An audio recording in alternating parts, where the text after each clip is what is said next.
Hi everyone. Indian IT sector. Indian IT செக்டார்னால் உங்களோட மைண்டுக்கு ஃபஸ்ட்டு என்ன வருது? மேக்ஸிமம் ஒரு 4-5 ஐடி கம்பெனிஸ், அதுக்கப்புறமா ஐடி கம்பெனியில் ஒர்க் பண்ணுறவங்கெல்லாம் லட்சமாக கோடியாக சம்பாதிப்பாங்க அப்படின்ற ஒரு மைண்ட் செட். அதை தாண்டி போனீங்கன்னா ஏஐ மொத்த ஐடியும் ரீப்ளேஸ் பண்ணிடும் அப்படின்னு நினைக்கலாம். பட் இந்த மாதிரி தான் யோசிச்சிருந்தீங்கன்னா இந்த வீடியோவை நான் ஃபுல்லாக பார்க்க சொல்லுவேன். ஏன்னா இதை பார்த்து முடிக்கும்போது உங்களுக்கு ஐடி செக்டாரோட ஃபுல் பெர்ஸ்பெக்டிவும் மாறி போயிருக்கும். அப்படி என்ன சொல்லி உங்களோட மைண்டை மாற்ற போகிறோன்னா, ஃபர்ஸ்ட் ஆஃப் ஆல் ஐடி செக்டாரோட மேக்ரோ ஃபைனான்ஸ், அதுக்கப்புறமா கீ மேட்ரிக்ஸ், இதுக்கெல்லாம் இன்வெஸ்ட் பண்ணலாம், இல்லைனா இதெல்லாம் வச்சு நம்ம இன்வெஸ்ட் பண்ணாமல் அவாய்ட் பண்ணலாம். அந்த கீ மேட்ரிக்ஸ் ஸ்ட்ராட்டஜி அதை பற்றி சொல்ல போகிறேன். அதுக்கப்புறமா டாப் 5 கம்பெனிஸ், அவங்களோட டீல்ஸ், புது டீல்ஸ் ஏதாச்சும் இருக்கா, இல்லை அவங்க அவுடேட்டட் ஆகிட்டாங்களா, இல்லை ஏஐயோட மோதி அவங்களால ஜெயிக்க முடியுமா முடியாதா, அதை பற்றி நம்ம பேசுவோம். அதுக்கப்புறமா risk involved in IT sector, அதில் இன்வெஸ்ட் பண்ணுறதோட ஐடி செக்டாரோட ரிஸ்க்கை பற்றி பேச போகிறோம். அதுக்கப்புறம் அதான் risk and cons and pros, அது ரெண்டுத்தை பற்றியும் பேசலாம். அதுக்கப்புறமா கடைசியாக என்னோட point of view on Nifty ஐடியை பற்றி நான் சொல்ல போகிறேன். So will go inside the video. Hi, I am Vijay K. இதுதான் நிஃப்டி 50 ஓட டோட்டல் ரெவன்யூ கொடுக்கறது இந்தியன் செக்டாருக்கு. பார்த்திங்கன்னா 280 பில்லியன். இதில் பார்த்திங்கன்னா எக்ஸ்போர்ட் மட்டுமே 224 பில்லியன் நமக்கு தருது. அதாவது இந்தியாவில் ரிசர்வ் கரன்சி, அதாவது டாலர் ரிசர்வேஷனை பூஸ்ட் பண்ணுறதுக்குன்னே ஒரு செக்டார் இருக்குதுன்னா அது நம்ம ஐடி செக்டார் மட்டும்தான். அதர் தென் தட் நம்ம சார்ட்டை பற்றி பேசுவோம். அதாவது கரண்ட் ட்ரெண்ட், கரண்ட் மார்க்கெட்டை பற்றி பார்க்கும்போது நமக்கு ஐடி செக்டாரோட சார்ட் எப்படி இருக்குதுன்னு பார்த்தீங்கன்னா, உங்களுக்கு ஹெட் அண்ட் ஷோல்டர் பேட்டர்னை தான் ஃபார்ம் பண்ணியிருக்குது. நீங்கள் கிளியராக பார்த்தீங்கன்னா ஹெட் அண்ட் ஷோல்டர் பேட்டர்னை க்ரியேட் பண்ணி இந்த லெவலில் பவுன்ஸ் பேக் ஆகி திரும்பி கீழே விழுது. இது பாசிட்டிவான்னு கேட்டிங்கன்னா நெகட்டிவ். ரெண்டாவது, சப்போர்ட் லெவலில் தான் கரெக்டாக இந்த இடத்த சப்போர்ட் லெவலில் பிரேக் பண்ணி போயிடுச்சு. ஸோ இன்னும் கொஞ்சம் ரெண்டாவது நெகட்டிவ். மூணாவது நெகட்டிவ் பார்த்திங்கன்னா 50 டே 200 மூவிங் ஆவரேஜோட கீழே தான் இருக்குது. ஸோ பார்த்திங்கன்னா ஃபுல்லாக பேரிஷாக தான் இருக்குது ஃபார் கரண்ட் லெவல். ஸோ என்னோடய நெக்ஸ்ட்டு சப்போர்ட் எங்கே இருக்குதுன்னு பார்த்தீங்கன்னா 30,000 இந்த ரேஞ்சில் இந்த இடத்துல ஒரு சப்போர்ட். அதாவது நெக்ஸ்ட் இமீடியட் சப்போர்ட்டுன்றது 30,000லேயும் ஃபஸ்ட்டு கேஸ் சினாரியோஸில் 27,000 ரீச் பண்ணுன்றது என்னோடய financial point of view of short term. பார்த்திங்கன்னா RSI 31. ஸோ இது ஒன்றே ஒன்று மட்டும்தான் கொஞ்சம் பாசிட்டிவாக இருக்குது. நம்ம ஐடி மேக்ரோ ஃபினான்ஸ் பற்றி கொஞ்சம் லைட்டாக அப்படி தொட்டு பார்ப்போம். நம்ம ஆல்ரெடி பேசின மாதிரி 280 பில்லியன் ரெவன்யூ ஐடி செக்டார் உருவாக்குது. இதை பார்த்திங்கன்னா 7% ஜிடிபியோட கான்ட்ரிபியூட் பண்ணுது. இது ஃபோர்காஸ்ட் 10% நெக்ஸ்ட் இயரில் இருக்குன்ற மாதிரி சொல்கிறாங்க. Other then that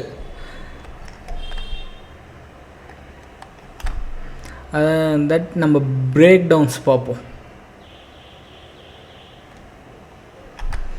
break down பார்த்திங்கன்னா BFSI, அதாவது பேங்கிங், ஃபைனான்ஸ், சர்வீஸ், இன்சூரன்ஸ், அதாவது இந்த செக்டாரில் மட்டுமே இந்தியாவோட ஐடி செக்டார் எவ்வளோ கான்ட்ரிபியூட் பண்ணுதுன்னா 30-35%. அதாவது most of the leading tech company like TCS, Wipro, அதுக்கப்புறமா இன்ஃபோசிஸ், இவங்கெல்லாம் பார்த்திங்கன்னா அவங்களோட மொத்த சர்வீஸும் பேங்க் ரிலேட்டடான ஐடி ஒர்க்ஸுக்காக தான் அவுட் சோர்சிங் பண்ணுறாங்க ஃபஸ்ட்டு. ரெண்டாவது டெலிகாமு, அதுக்கப்புறம் மேனுஃபேக்சரிங், அதுக்கப்புறமா இன்ஜினியரிங், ரிசர்ச்சு, அதுக்கப்புறம் retail and consumer, health care, energy, utility, அதுக்கப்புறமா கவர்மெண்ட்டுன்னு சொல்லி நீங்கள் இந்த இடத்துல பார்த்தீங்கன்னா உங்களுக்கு தெரியும். இன்னும் நம்ம ஃபர்தராக பிரேக் டவுன் பண்ணணுன்னா ஓகே, இங்கே தான் நம்ம கொஞ்சம் எக்ஸ்ட்ராவாக எஃபர்ட் போட்டு லிசன் பண்ண வேண்டிய இடம். பார்த்திங்கன்னா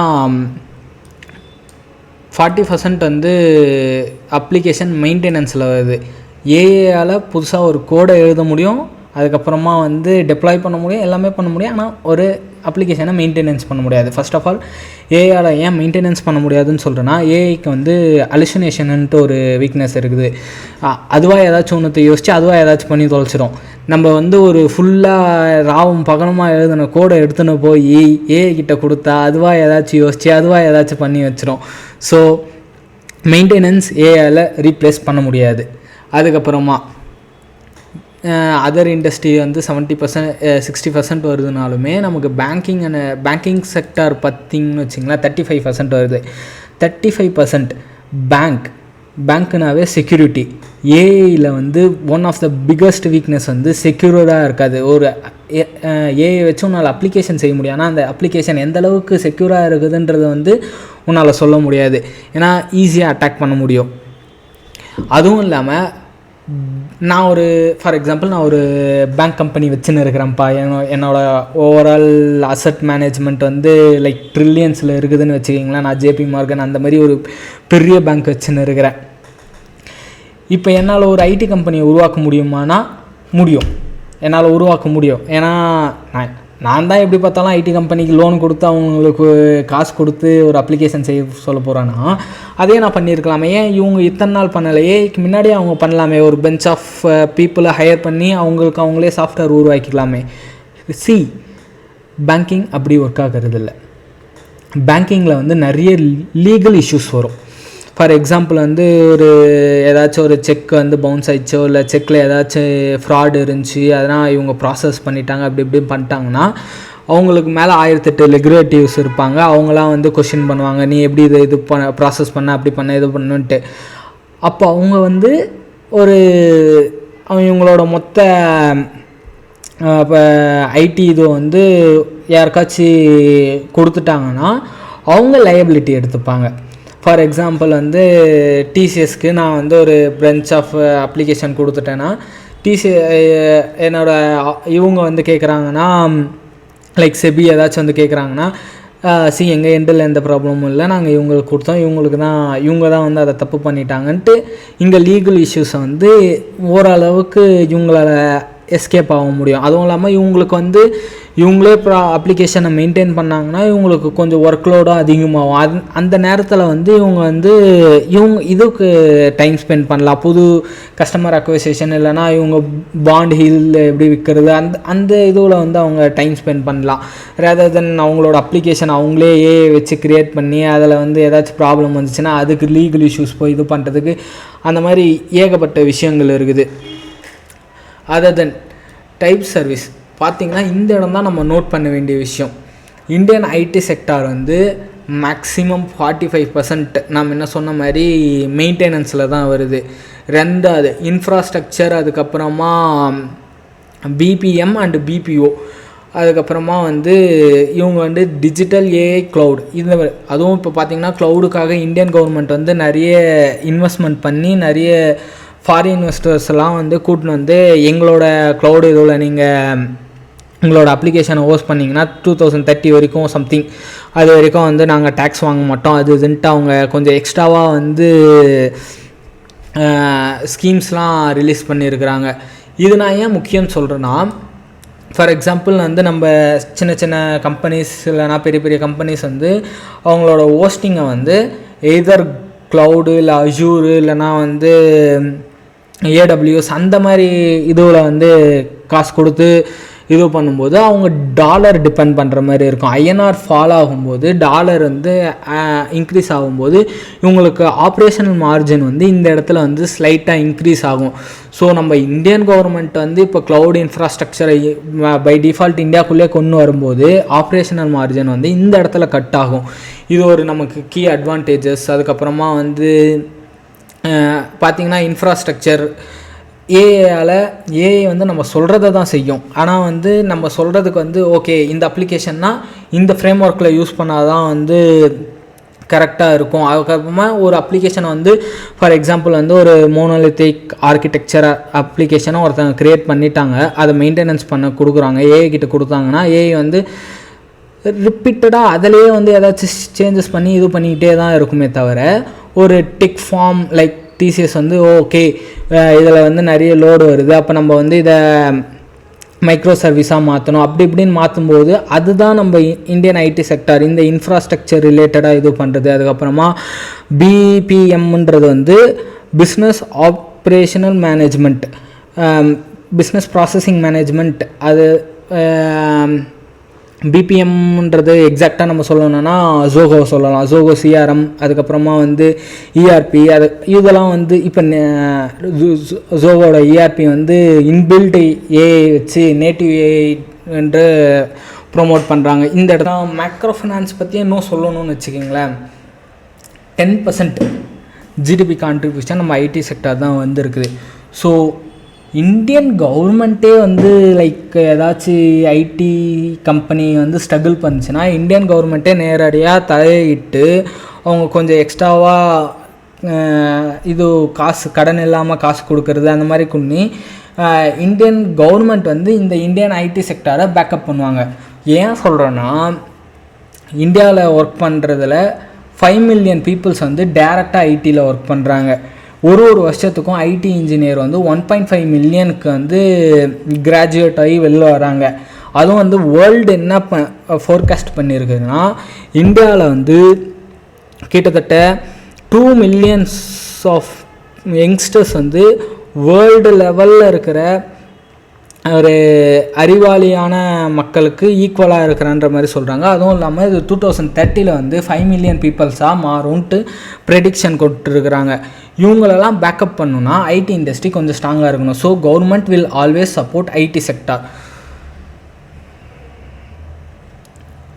அதுக்கப்புறமா இம்பார்ட்டன்ட் நியூஸஸ் பற்றி நம்ம பார்ப்போம்.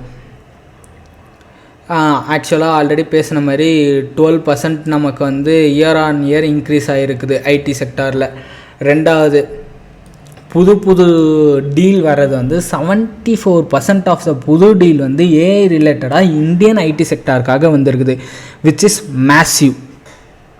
ரெண்டாவது, இன்ஃபோசிஸோட லைக் டாப் 200 கிளைண்ட்ஸில் 90% வந்து எனக்கு ஏஐ ரிலேட்டடான சொல்யூஷன்ஸ் வேணும்னு சொல்லி இவங்கக்கிட்டே வந்து கான்ட்ராக்ட் மேட் பண்ணி இவங்களே வந்து சொல்யூஷன் பண்ணி தராங்க.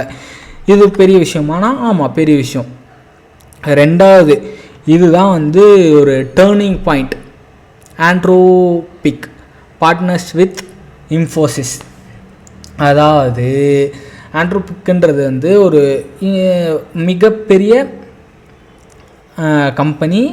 எதை க்ரியேட் பண்ணியிருக்கிறாங்கன்னா கோடிங் ரிலேட்டடான மாடல். அதாவது நீங்கள் சொல்கிற மாதிரி ஜஸ்ட் இங்கிலீஷில் டைப் பண்ணால் வந்து ஒரு அப்ளிகேஷன் பில்ட் பண்ணிடலாம் அப்படி இப்படின்னு சொல்கிறது ஆண்ட்ரோபிக். அதாவது கிளாட் ஏஐ அவங்களோட பேரண்ட் கம்பெனி தான் ஆண்ட்ரோபிக். இவங்களே இன்ஃபோசிஸ் கிட்ட தான் ஒரு ஐடி ஃபஸ்ட் வேல்யூ ஃப்ரேம் ஒர்க்கை க்ரியேட் பண்ணுறதுக்காக டீல் பார்ட்னர்ஷிப் உருவாக்கி இருக்கிறாங்க.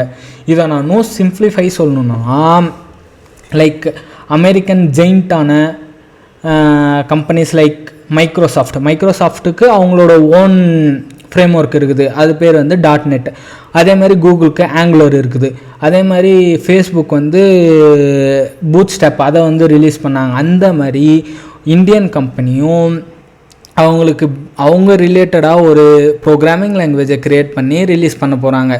இதோட வேல்யூ எவ்வளோ இருக்க போகுதுன்னு பார்த்தீங்கன்னா 300 பில்லியன். அதாவது கரண்ட்டாக இப்போ டேர்ன் ஓவர் ஆகிறதே வந்து 280 பில்லியன் தான். ஆனால் இது ஒரு ப்ராஜெக்டே 300 பில்லியன்லேருந்து 400 பில்லியன் வரைக்கும் இருக்குது. இதை வந்து ஒரேடியாக கிடைக்குமானா கிடைக்காது. நமக்கு 2030 பிரித்து கொடுப்பாங்க.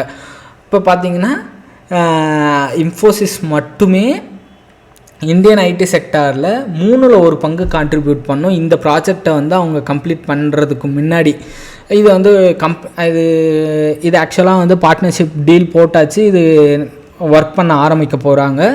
அதுக்கப்புறமா பார்த்திங்கன்னா இந்தியன் ஐடி கம்பெனி ஒரு 7 புது கம்பெனியை வாங்கியிருக்கிறாங்க.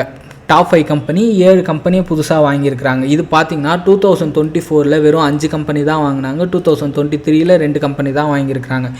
ஆனால் இந்த 2025 மட்டுமே 7 கம்பெனியை வாங்கியிருக்கிறாங்க. அதோட நெட்வொர்த் பார்த்திங்கன்னா 750 மில்லியன். இதில் பார்த்தீங்கன்னா ஃபஸ்ட்டு வந்து விப்ரோ வந்து நிறைய கான்ட்ரிபியூட் பண்ணியிருக்கிறாங்க. அதுக்கப்புறமா இன்ஃபோசிஸ் அதிக கான்ட்ரிபியூட், அதுக்கப்புறமா HCL. இந்த 3 கம்பெனியும் சேர்ந்து இவ்வளோ அளவுக்கு வாங்கியிருக்கிறாங்கன்னா, இவ்வளோ காசு கொடுத்து வாங்கியிருக்கிறாங்கன்னா அப்போ தான் போயின்னு இருக்குதுன்னு அர்த்தம். இல்லைனா இவங்க இவ்வளோ காசு கொடுத்து வாங்கியிருக்க முடியாது. ஸோ இந்த இடத்துல பார்த்திங்கன்னா இந்தியன் ஐடி கம்பெனிக்கு அதிக வேல்யூ இருக்குது.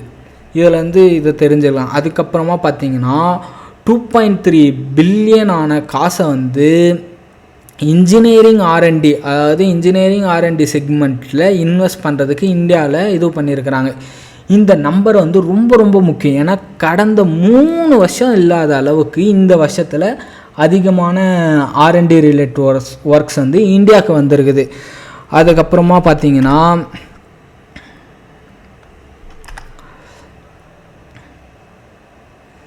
இந்தியா வந்து ஓவரால் குளோபல் லெவல் ஐடி சர்வீஸில் 60% நம்ம இந்தியா தான் கான்ட்ரிபியூட் பண்ணுது. வேறு எந்த கண்ட்ரியும் கான்ட்ரிபியூட் பண்ணல. இதில் பார்த்தீங்கன்னா அக்ராஸ் 1000 குளோபல் டெலிவரி சென்டர்ஸ், அதாவது அக்ராஸ் 800 கண்ட்ரீஸில் 1000க்கு மேலே ஒரு கம்பெனி, அதாவது பிரான்ச்சஸோ கம்பெனியோ உருவாக்கி, அதுவும் பார்த்திங்கன்னா இப்போ வந்து 50+ நான் க்ரோயிங் H1, அதாவது லைக் பெரிய எப்படி சொல்கிறது, மும்பை, பெங்களூர் அந்த மாதிரி இல்லாமல் கோயம்புத்தூர் அந்த மாதிரி சின்ன சின்ன சிட்டிஸில் உருவாக்குற ஐடி ஃபார்ம்ஸும் அதிகரிச்சுன்னு தான் வருது. ஓகே, இவ்வளோ நேரம் நம்ம வந்து இந்தியன் ஐடி செக்டாரோட மேக்ரோ ஃபைனான்ஸ் பற்றி பேசியிருந்தோம். இப்போ நம்ம என்ன பற்றி பேச போகிறோம்னா கீ மேட்ரிக்ஸ், அதாவது ஒரு கம்பெனியில் இன்வெஸ்ட் பண்ணலாமா வேணாமா அப்படின்றத பற்றி நம்ம பேசலாம். ஏன்னா அதை சொல்கிறேன்னா இது ரொம்ப ரொம்ப முக்கியம்.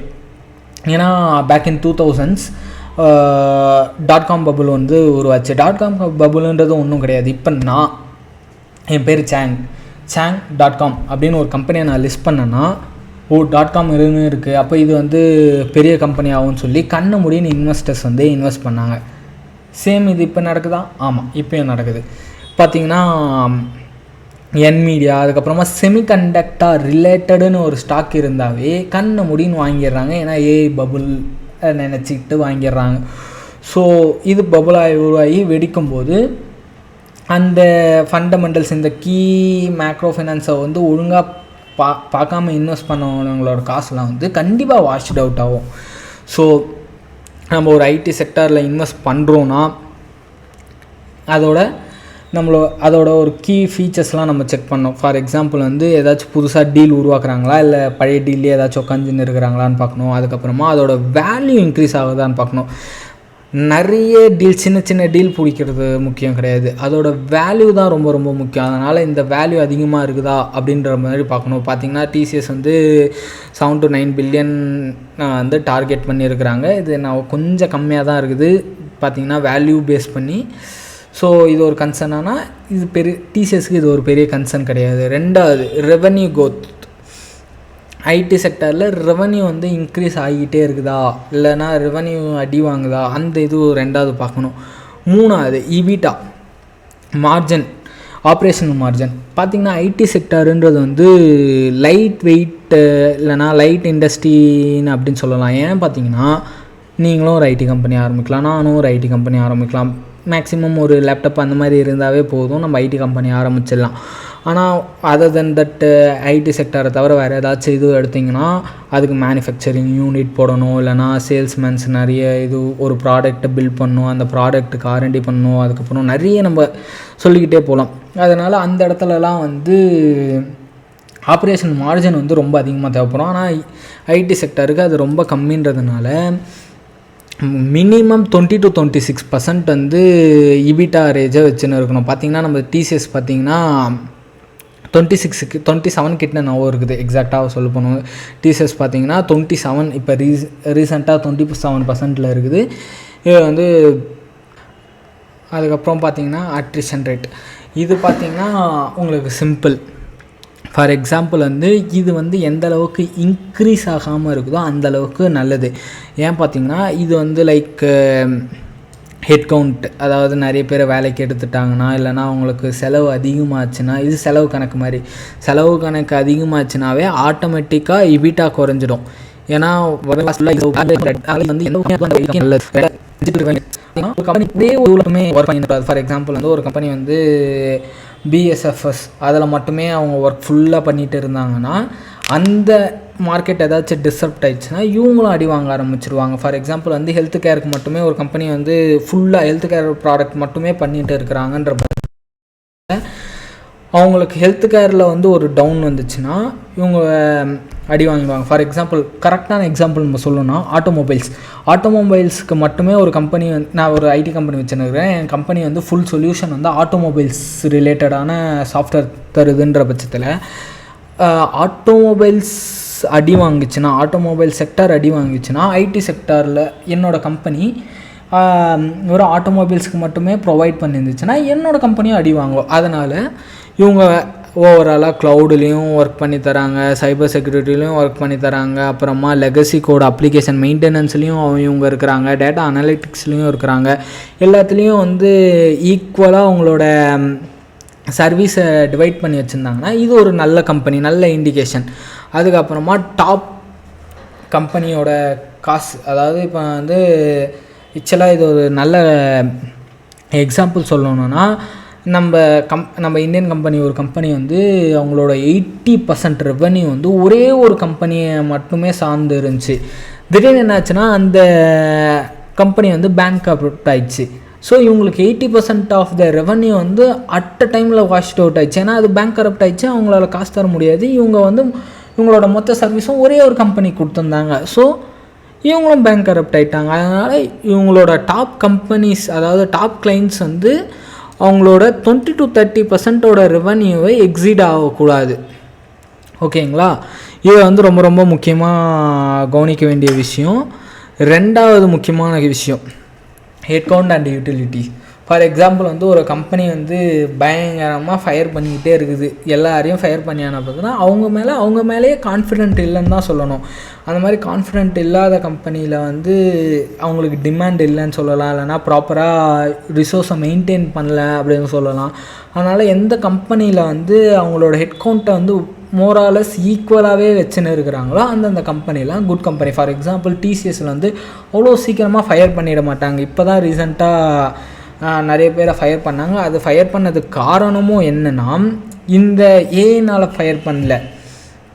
டிசிஎஸ்ன்றது டாடா கன்சல்டன்சின்றதோட டாடா குரூப்ஸில் அது ஒரு பங்கு. டாடா குரூப்ஸ்க்கு எங்கேயாச்சும் பண பற்றாக்குறை வந்துச்சுன்னா டிசிஎஸ்ஸில் இருக்கிற காசை தான் எடுத்து அதில் சரி பண்ணுவாங்க. ஸோ அப்போ ஆட்டோமொபைல்ஸ் பயங்கரமாக அடி வாங்குதுன்றப்ப ஆட்டோமொபைல்ஸ் ரிலேட்டடாக இருக்கிற கடனெல்லாம் அடைக்கிறதுக்காக டிசிஎஸோட ஆப்ரேஷனல் மார்ஜினை கம்மி பண்ணிட்டு அதில் இருக்கிற காசை எடுத்து இதில் போட்டாங்க. அதனால தான் டிசிஎஸில் அதிக ஃபயர் உருவாச்சு.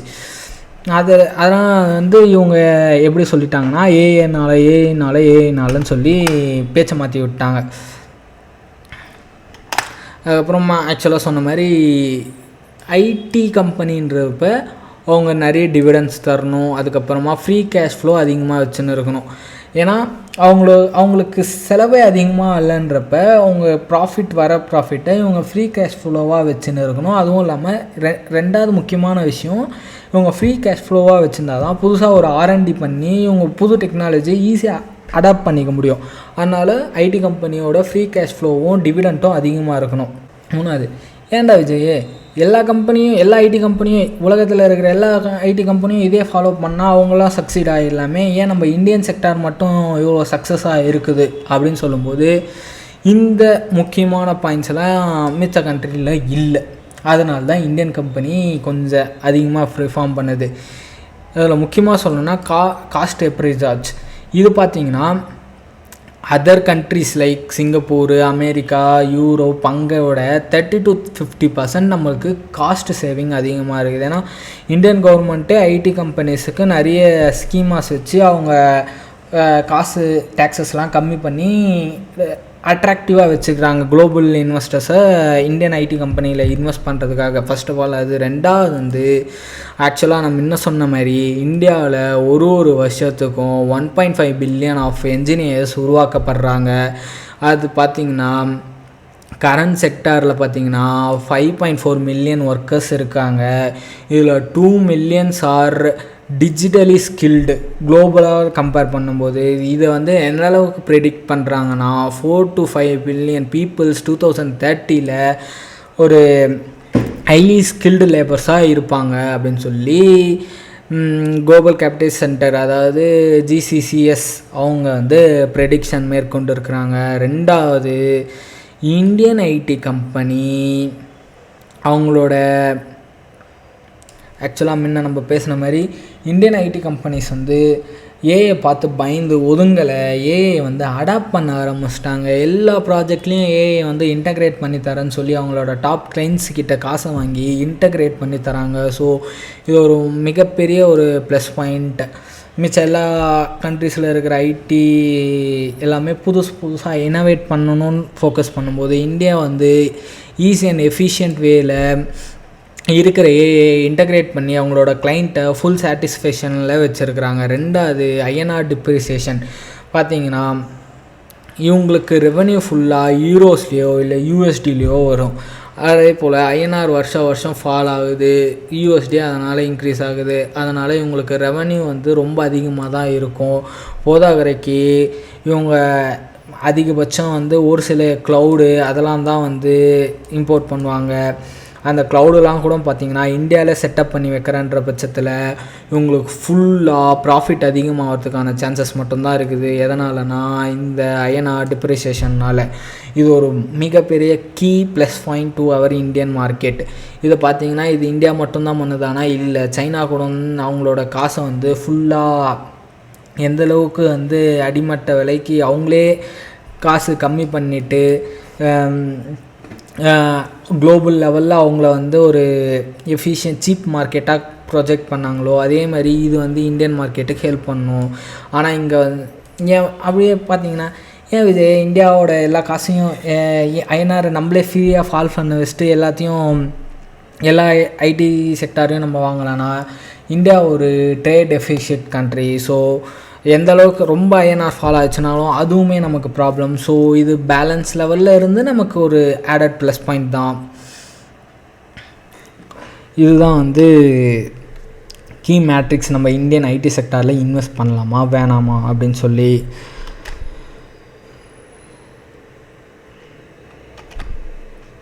இப்போ டாப் 5 கம்பெனிஸ் அதை பற்றி நம்ம பேசுவோம். First company TCS. இவங்களோட ஆப்ரேஷனல் மார்ஜின் 24 கிட்ட இருக்குது.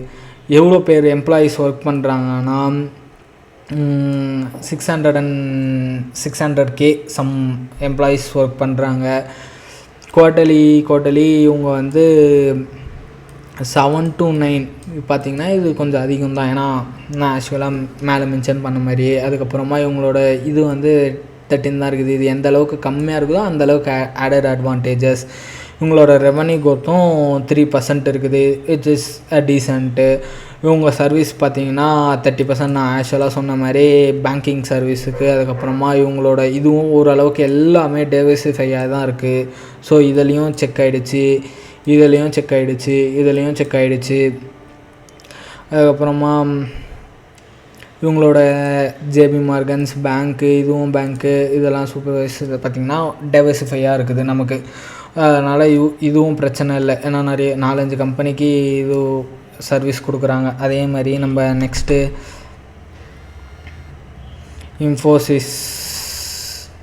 இன்ஃபோசிஸும் பார்த்திங்கன்னா உங்களுக்கு ஆப்ரேஷன் மார்ஜின் வந்து 20% இருக்குது. அதுக்கப்புறமா இவங்க வந்து மொத்தமாக ஏஐ ரிலேட்டட் ப்ராஜெக்ட்டுக்கு இவ்வளோ ப்ராஜெக்ட், அதாவது 4600 ப்ராஜெக்டை வந்து புது ப்ராஜெக்ட் ஏஐ ரிலேட்டடாகவே செய்கிறாங்க. ஸோ இது ஒரு மிகப்பெரிய ஆடட் அட்வான்டேஜஸ். இவங்களும் அவங்களோட சர்வீஸை வந்து எனாமலஸாக பிரித்து ஒர்க் பண்ணுறாங்க. ஸோ இங்கேயும் இதுதான். அதே மாதிரி இவங்களும் ஒரே ஒரு கிளைண்ட்டை டிபெண்ட் பண்ணாமல் 4-5 கிளைண்ட் அக்ராஸ் மொத்தமாக 1800 கிட்ட கொடுத்துருக்குறாங்க. அப்புறமா ஹெச்சிஎல் டெக்னாலஜி இவங்களோட ஆப்ரேஷனல் மார்ஜின் கொஞ்சம் டீசெண்டாக இருக்குது. 18 to 20ன்றது பேடுன்னு சொல்ல முடியாது, குட்டுன்னு சொல்ல முடியாது. இவங்களும் பார்த்திங்கன்னா ஏஐ வந்து பயங்கரமாக அடாப்ட் பண்ணின்னு வராங்க. கிட்டத்தட்ட 140 கிட்ட ஏஐ டீல்ஸு, அதுவும் இந்த குவார்ட்டரில் 6 குவார்ட்டர்ஸில் மட்டுமே. அதுக்கப்புறமா வந்து க்ரோத்தும் பார்த்திங்கன்னா ஆனுவல் க்ரோத் வந்து டிசிஎஸோடு அதிகமாக இருக்குது, அதே மாதிரி இன்ஃபோசிஸோடு அதிகமாக இருக்குது. ரெவன்யூ க்ரோத் இது எமங்கலஸாக காமிக்கிறாங்க. அதுவும் இல்லாமல் இவங்க 4-5 கம்பெனியை வந்து இதுவும் பண்ண ஆரம்பிச்சுக்கிறாங்க, அக்வசிஷனும் பண்ண ஆரம்பிச்சிருக்கிறாங்க. அதுக்கப்புறமா நம்ம விப்ரோ பார்த்திங்கன்னா விப்ரோ வந்து not good not bad average, like HCL technology மாதிரியே இவங்க வந்து ஏஐ ரிலேட்டடாக 100 கிட்ட சைன் பண்ணியிருக்கிறாங்க. இவங்களோட ரெவன்யூ மட்டும் கொஞ்சம் நெகட்டிவில் இருக்குது. So we need to consider this bad. அதுக்கப்புறமா டெக் மகேந்திராவும் அவங்களோட இவங்க பேரை மாற்றி மாற்றி விளையாடுறது, இவங்க வந்து கொஞ்சம் அந்தளவுக்கு எஃபிஷியண்ட்டாக இல்லை. அதுக்கப்புறமா நம்ம ரிஸ்க்ஸ் பார்க்குறோம். Risk and key operation watch list. இது பார்த்திங்கன்னா நம்மளோட மொத்த ஐடி செக்டாரில் 50% நம்ம யூஎஸ்க்கு மட்டும்தான் கொடுக்குறோம். இது பிரச்சனையானா? ஆமாம் பிரச்சனை. ஃபார் எக்ஸாம்பிள் யூஎஸில் ரிசெஷன் வந்துச்சுன்னா நம்ம இந்தியன் ஐடி செக்டாரும் பேங்க் கரப்ட் ஆகிறதுக்கான சான்சஸ் அதிகமாக இருக்குது. ஸோ நம்ம என்ன பண்ணணும்னா டிவைசிஃபை பண்ணணும். ஃபார் எக்ஸாம்பிள் வந்து ரஷ்யாவுக்கு கொஞ்சம், அதுக்கப்புறமா சைனாவுக்கு கொஞ்சம். இப்போ பார்த்திங்கன்னா ஜோஹோ வந்து ஆக்டிவாக அவங்களோட மார்க்கெட்டிங் வந்து சைனா ரிலேட்டட் ஸ்பேசஸில் வந்து அதிகமாக மார்க்கெட்டிங் பண்ணுறாங்க. இந்த மாதிரி டைவர்சிஃபை பண்ணாங்கன்னா it will be not a problem. இது வந்து ஸ்டெப் எடுத்து இந்தியன் கம்பெனிஸ் பண்ணிட்டு தான் இருக்கிறாங்க. ஸோ வித்தின் 2 to 3 இயர்ஸில் வந்து இது ஷார்ட் அவுட் ஆகிடும். ரெண்டாவது ஏஐ வச்சு இப்போ ஆக்சுவலாக அதுக்கு முன்னாடிலாம் எப்படி இருக்கும்னா உங்கள் ப்ராஜெக்டில் லைக் 100 பீப்புள்ஸ் ஒர்க் பண்ணுறாங்க, 100 பீப்புள்ஸ் ஹெட் கவுண்ட்டு, இவங்களுக்கு சேலரி வந்து நான் 1000 ரூபா தருவோம். அதனால் நீங்கள் வந்து எங்களுக்கு வந்து அவங்களுக்கு மெயின்டெனன்ஸ் அது போக இது போக எனக்கு 1000 பேருக்கான சேலரி பேசஸ் வந்து வாங்கி தருவாங்க. ஸோ கம்பெனிக்கிட்ட 100 பேர் ஒர்க் பண்ணுறாங்கப்பா, 100 பேருக்கு வந்து 1 லட்ச ரூபா தாப்பா அப்படி சொல்லி வாங்குவாங்க. ஆனால் இப்போ ஏஐ வந்ததுனால ஹெட் கவுண்ட் வச்சு கம்பெனிஸால் நெகோஷியேட் பண்ணி காசை வாங்க முடியாது, அவுட்கம்ஸை வச்சு மட்டும்தான் பேசி வாங்க முடியும். ஸோ இவென்ச்சுவலாக இது வந்து அஃபெக்ட் பண்ணுமானா லைட்டாக பண்ணும். அதுக்கேற்ற மாதிரி இவங்க ஏஐ வச்சு பண்ணும்போது பீப்புள்ஸை கட் பண்ணிட்டு ஏஐ டூல்ஸை யூஸ் பண்ணி இதை ஃபாஸ்ட்டாக டெலிவர் பண்ணி கொடுக்கும்போது நமக்கு இது வந்து kind of positive and negative அப்படின்னு சொல்லலாம். until unless they properly manage the human resources. ரெண்டாவது விசா ட்ரம்ப்பால் வந்து விசா ப்ராசஸிங் வந்து கொஞ்சம் டஃப்பாக இருக்குது. இது எந்த அளவுக்கு இம்பேக்ட் பண்ணும் அப்படின்னா பயங்கரமாக இம்பேக்ட் பண்ணும். ஏன் சொல்கிறேன்னா ஸோ இப்போ நான் வந்து யூஎஸ்லேயே போய் ஒரு 4-5 எம்ப்ளாயீஸை அமுச்சு அங்கே ஒர்க் பண்ணேன்னா எனக்கு அந்த இடத்தோட எக்கனாமிக்கு அந்த இடத்துல இருக்கிற பீப்புள் எப்படி ஒரு விஷயத்தை அணுகுறாங்க அப்படின்னு சொல்லி அவங்களோட இணைஞ்சிட்டேன்னா எனக்கு அவங்களுக்கு ஈஸியாக ஒர்க் பண்ணி தரது ஈஸியாக இருக்கும். ஸோ பேசிக்கலாக இது டஃப் ஆயிடுச்சுன்னா நம்மளால் ஈஸியாக ஆக்சஸ் கிடைக்காது யூஎஸ்குள்ளே போய் ஒர்க் பண்ணுறதுக்கு. யூஎஸ்குள்ளே போய் ஒர்க் பண்ணலன்னா அவங்களோட சென்டிமெண்ட் நமக்கு தெரியாது. சென்டிமெண்ட் தெரிலனா அந்தளவுக்கு வேல்யூபிளான ப்ராடக்ட் தருவோமானா டவுட்டு தான். மேபி இது ட்ரம்ப்பு போயிட்ட பிறகு இந்த H1B1 விசா ப்ராப்ளம் இருக்காதுன்னு நான் நம்புகிறேன். அதனால் எனக்கு இதுவும் வந்து 2 or 3 இயர்ஸில் ஷார்ட் அவுட் ஆகிடும், இதுவும் 2 or 3 இயர்ஸில் ஷார்ட் ஆகிடும். இந்த இது வந்து if they properly manage human resource then it will be not a problem it self. ரெண்டாவது ஜிசிசி, இது எந்த அளவுக்கு பாதிப்பு உருவாக்குவோன்னா ஃபார் எக்ஸாம்பிள் அதுக்கு முன்னாடி வந்து கூகுளில் ஏதாச்சும் ஒர்க்னால் அவங்க வந்து அவுட் சோர்ஸ் பண்ணி வேலைக்கு எடுத்திருந்தாங்க. பட் இப்போ வந்து கூகுளே பார்த்திங்கன்னா எல்லா ஒரு சின்ன சின்ன கண்ட்ரீஸ்லேயும் போய் அவங்களோட ஒரு நெட்வொர்க் இப்போ பார்த்திங்கன்னா கூகுள் சென்னையிலையும் இருக்குது, மெட்ராஸ்லேயும் இருக்குது, அதுக்கப்புறமா மும்பைலேயும் இருக்குது, பெங்களூர்லேயும் இருக்குது, இப்போ ஹைதராபாத்லேயும் இருக்குது. அந்த மாதிரி அவங்க வந்து அதர் கம்பெனியை டிபெண்ட் பண்ணுறதோட அவங்களே ஒரு கம்பெனியை வந்து அவங்களோட லோக்கல், அதாவது எந்தெந்த கண்ட்ரீஸில் இவங்க சர்வீஸ் ப்ரொவைட் பண்ணுறாங்களோ அந்தந்த கண்ட்ரீஸில் இவங்களே டைரெக்டாக கம்பெனி வச்சுருக்கிறாங்க. இது நெகட்டிவானா? ஆமாம், நெகட்டிவ் தான். ஏன்னா வந்து செக்டார் வைஸாக இது நெகட்டிவ், ஆனால் கம்பெனி வைஸாக நெகட்டிவ் ஆனால் அந்தளவுக்கு கிடையாது. இந்தியன் செக்டாருக்கு இது கொஞ்சம் நெகட்டிவான இம்பேக்ட் தான். ஏன்னா எல்லாருமே அவுட் சோர்ஸ் பண்ணாமல் அவங்களே ஒரு புது கம்பெனியை வந்து இது பண்ணுவாங்க. இது பார்த்திங்கன்னா இந்த M7ன்னுவாங்க, M7 companies like meta, Google, Microsoft, அதுக்கப்புறமா அமேசான், அந்த மாதிரி கம்பெனிக்கு மட்டும்தான் இது வந்து ஈஸி டு அச்சீவாக இருக்கும். மித்தபடி நார்மலாக சின்ன சின்ன ஐடி ஃபார்ம்ஸ் வந்து அவங்களோட ஆதிக்கத்தை இந்தியாவில் கொண்டு வர முடியுமானா இது கிடையாது. இதை பார்த்தீங்கன்னா நான் 5/2 கொடுப்பேன் ரெட் ஃப்ளாகுக்கு. அதுக்கப்புறமா ஆக்சுவலாக நான் முன்ன சொன்ன மாதிரி எல்லா கம்பெனியுமே 30 to 35% வந்து பேங்கிங் இதில் தான் காசு, அதாவது அவங்களோட ரெவன்யூ வருது. ஸோ இது பிரச்சனையான்னு கேட்டிங்கன்னா, என்ன கேட்டிங்கன்னா இது நான் பிரச்சனையில் போட மாட்டேன். ஏன்னா banking is a more sensitive place to work. இப்போ நீங்கள் பேங்க் ரிலேட்டடாக ஏஐ வச்சு ஏதாச்சும் சாஃப்ட்வேர் க்ரியேட் பண்ணி அது ஏதாச்சும் பக் வச்சுன்னா யார் கிரெடிபிலிட்டி எடுத்துப்பாங்க? ஸோ இதை வந்து அந்தளவுக்கு மேக்ஸிமம் தொட மாட்டாங்க. ஆனால் இது ஒரு பிரச்சனையானா ஆமாம், பிரச்சனை தான். ஏன்னா 30%ன்றது வந்து அந்தளவுக்கு அட்வைசபிள் கிடையாது. இவங்க வந்து அதர் செக்டர்ஸ்லேயும் கொஞ்சம் எக்ஸ்ப்ளோர் பண்ணணும், கொஞ்சம் R&D போட்டு இதையும் கொஞ்சம் ஃபிக்ஸ் பண்ணாங்கன்னா கொஞ்சம் நல்லாயிருக்கும். ரெண்டாவது, வேல்யூ ப்ரீமியமாக இருக்குது.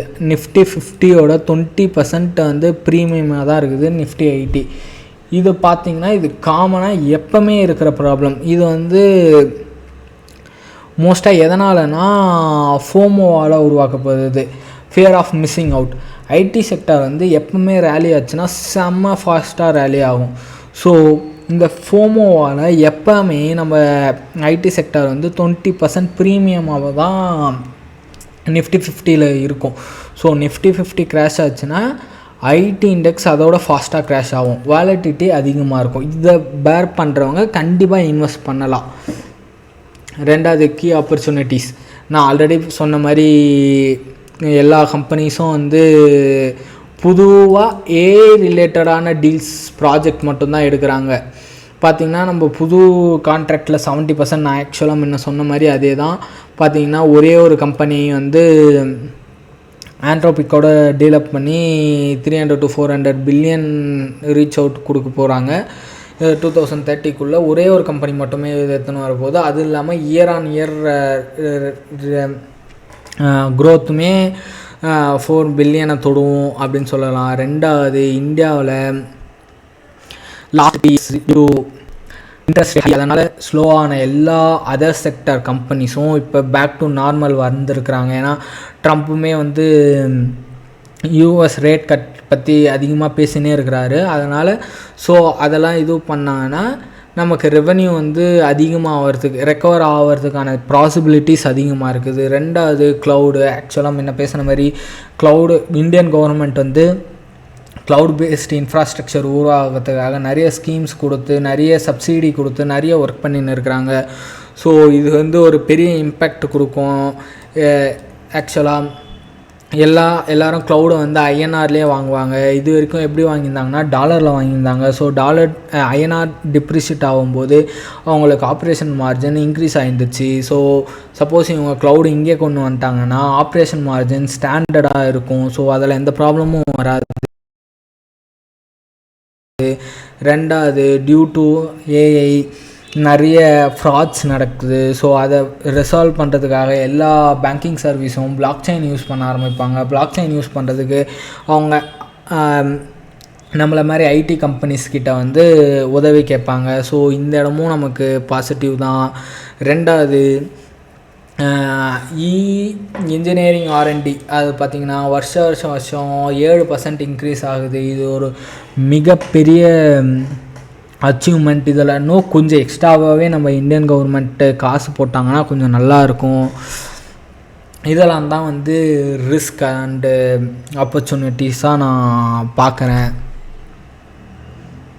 அதுக்கப்புறமா என்னோடய லாங் டேர்ம் பார்த்திங்கன்னா ஃபஸ்ட்டு நம்ம ஏஐ அடாப்ட் பண்ணுறோமானா ஆமாம் கண்டிப்பாக அடாப்ட் பண்ணுறோம். ரெண்டாவது ஏஐயில் ஏதாச்சும் புதுசாக இனோவேஷன் கொண்டு வரோமா ஆமாம் அதுவும் பண்ணுறோம். ஏன்னா ஆக்சுவலாக இன்ஃபோசிஸ் அவங்க வந்து 4 பில்லியன் to 3 பில்லியன் வந்து ஆண்ட்ரோபிக்கோடு இன்வெஸ்ட் பண்ணி ஒரு புது ஏஐ ஃபஸ்ட்டு ஃப்ரேம் ஒர்க்கை உருவாக்க போகிறாங்க. இது நியூ திங் தானா? இதுவும் பாசிட்டிவ் தான்.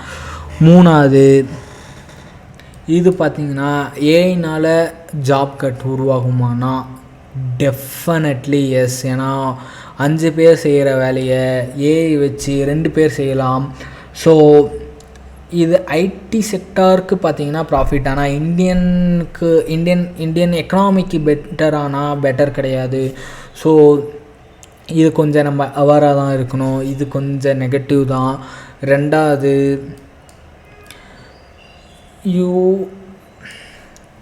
நம்ம வந்து டேரெக்டாக இதுவில் யூஎஸ்டியில் காசு சம்பாதிக்கிறோன்ற பட்சத்தில் நமக்கு இது கொஞ்சம் வேல்யூ ஆடடாக தான் இருக்குது. ஸோ இதை வச்சு நான் வந்து என்னோடய ஐடி செக்டார் வந்து நான் எவ்வளோ ரேட்டிங் கொடுப்பேன்னா ஒரு அவுட் ஆஃப் 10 8.5 நான் ரேட்டிங் கொடுப்பேன். லாங் டேர்முக்கு. ஷார்ட் டேர்முக்கு நான் 6 தான் கொடுப்பேன்.